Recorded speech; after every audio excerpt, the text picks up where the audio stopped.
Today I'm going to show you guys how to capture multiple Nintendo Switches or video game consoles using just one capture card. So you guys can use the Elgato or whatever you like. Let's get into it. Alright, so this is the little switcher multi-viewer. So these things are perfect for being able to switch HDMI outputs to be able to show 2 things or up to 4 things on the screen at once. Now I'm sure you could double these up, but the resolution would be quite low, so you need to be considerate of those things as you guys are playing this one.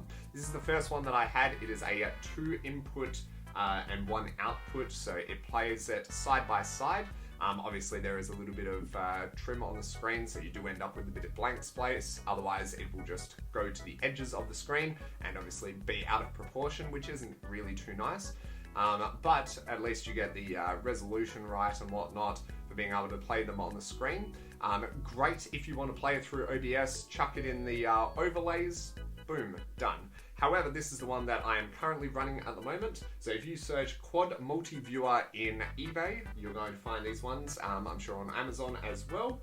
But basically, this one ends up being a little bit cheaper than the double for whatever reason. This one has worked really well. Unfortunately, this one has died on me. I've had to get a second one, but the first one lasted me, what would it be? Probably 2 years or something like that of constant use. I stream 5 times a week on Twitch. So yeah, this thing pretty much didn't go off either, so it was powered on the whole time.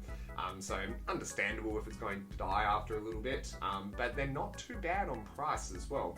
So yeah, feel free to have a look for those ones, but I'm going to show you guys on the layouts now as to how it all works. Let's do it. So as you guys can see, we are on our layout now. This is one of the layouts that I use on Twitch, twitch.tv/PokeJax. And basically I've split it into 4 different sections for the main gameplay outputs. The extra one just above me is for the 3DS capture. Now I just use a screen capture for each of these ones, but I believe on Windows you can actually import the Elgato capture card and then just basically trim the windows as much as you want using the Alt key. So as you're dragging in the borders, you can like trim it to little sections of it, so then you can only display what you want on the screen. So it works quite well in that way. So if I power on one of the switches to start off with, you can see it comes up with the different channels. So there's 4 channels in total. And because I'm a little bit insane, there's all 4 of the switches on, so you guys can see how they all work. Playing a Sword and Shield and whatnot. But yeah, that's probably the best way to explain it as to how this all works.